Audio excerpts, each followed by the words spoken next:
జర ఉండనా నా ఫ్లో అయిపోతుంది. మీరేమో బాగా అలా ఇక మీకు 2 నెలల్లో ఉంది, ఇక మీరు ఉరుకులాడకూరి మీరు. నేను ఒకటే చెప్తున్నా అమ్మా వేరు గారు, నా రిక్వెస్ట్, ఇప్పుడు జవాన్ నగర్ ఉందమ్మా, మీరు 150 డీజిల్ల చెత్త తెచ్చి ఆడ వేస్తున్నారు. దాన్ని ఇప్పుడు జిహెచ్ఎంసీలో కలిసిండ్రు.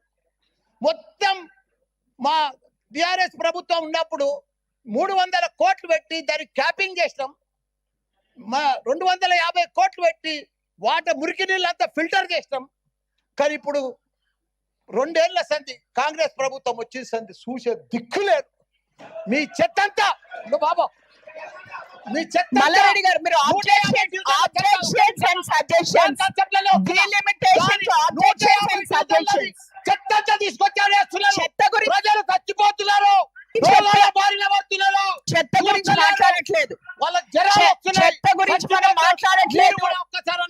మేము వేరే వాళ్ళకి ఇవ్వాలి. Mic we have to give it to